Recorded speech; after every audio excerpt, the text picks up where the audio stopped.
நம்ம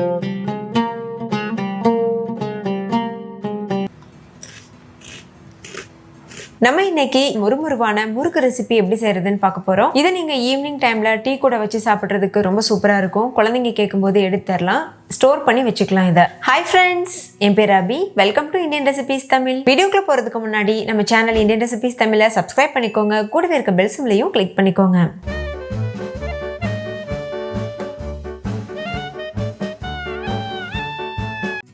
ஃபஸ்ட்டு இந்த ரெசிபி பண்ணுறதுக்கு ஒரு 1/4 கப் அளவு கடலைப்பருப்பு எடுத்து தண்ணியில் நல்லா வாஷ் பண்ணிவிட்டு ஒரு 2 மணி நேரத்துக்கு ஊற வச்சுக்கோங்க. இப்போ இந்த கடலைப்பருப்பு நல்லா ஊறி இருக்குது. இப்போ இதை தண்ணியிலேருந்து வடிச்சிட்டு ஒரு க்ளீனான ஒயிட் கிளாத் இல்லைனா டிஷ்யூ பேப்பருக்கு மாற்றிட்டு தண்ணி முழுமையாக வடிகிற வரைக்கும் வெயிட் பண்ணுங்கள். நீங்கள் கடலைப்பருப்புக்கு பதிலாக பாசிப்பருப்பு கூட யூஸ் பண்ணலாம். அடுத்து ஒரு கடாயில் 1 கப் அளவுக்கு அரிசி மாவு சேர்த்துக்கோங்க. 1/2 கப் அளவுக்கு மைதா மாவு சேர்த்துக்கோங்க. சேர்த்துட்டு இது கூட எந்த கப்பில் அரிசி மாவு எடுத்தீங்களோ அதே கப்பில் 2 கப் தண்ணி சேர்த்துக்கோங்க.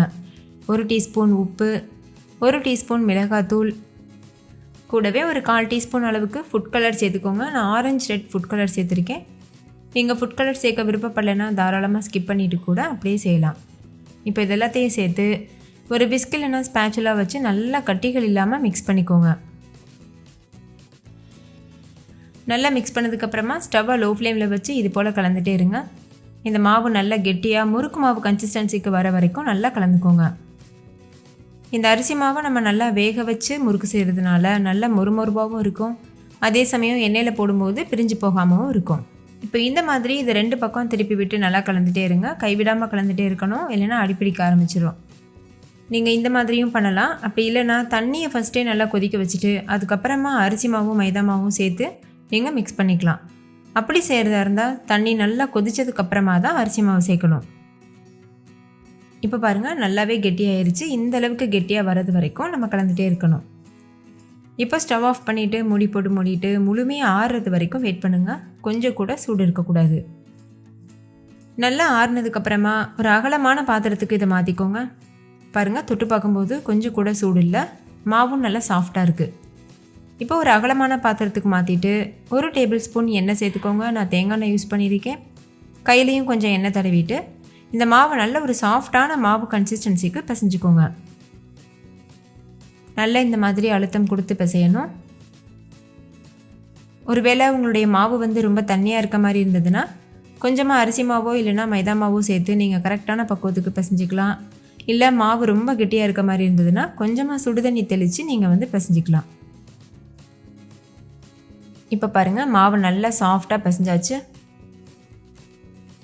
மாவோட கன்சிஸ்டன்சி இந்த மாதிரி தான் இருக்கணும். இதிலேருந்து ஒரு சின்ன உருண்டை எடுத்துக்கோங்க. இந்த மாதிரி சின்ன சைஸில் உருண்டை எடுத்துகிட்டு உள்ளங்கையில் வச்சு நல்லா இது போல் திரட்டிக்கோங்க. எந்த அளவு முடியுமோ அந்த அளவுக்கு ஒல்லியாக திரட்ட பாருங்கள். ரொம்பவும் தடிமனாக இருக்கக்கூடாது, அதே சமயத்தில் ரொம்ப ஒல்லியாகவும் இருக்கக்கூடாது. இப்போ நம்ம ஊற வச்சுருக்கோம்ல கடலைப்பருப்பு, அதை இது போல் சேர்த்துட்டு இந்த முறுக்கு மாவில் எல்லா இடத்துலையும் படுறது அளவுக்கு இது போல் திருப்பி விட்டுக்கோங்க. இது பார்க்குறக்கு ஒரு டிசைன் மாதிரி அழகாகவும் இருக்கும். அதே சமயம் நம்ம சாப்பிடும்போது இடையிடையில் கடிப்படும். அப்போ ரொம்பவே சூப்பராக இருக்கும். இப்போ இது போல் உருண்டையாக உருட்டிட்டு இந்த மாதிரி ஒட்டி விட்டுருங்க. அந்த எட்ஜஸ் இருக்குல்ல, அதை இது போல் ஒட்டி விட்டுறணும்.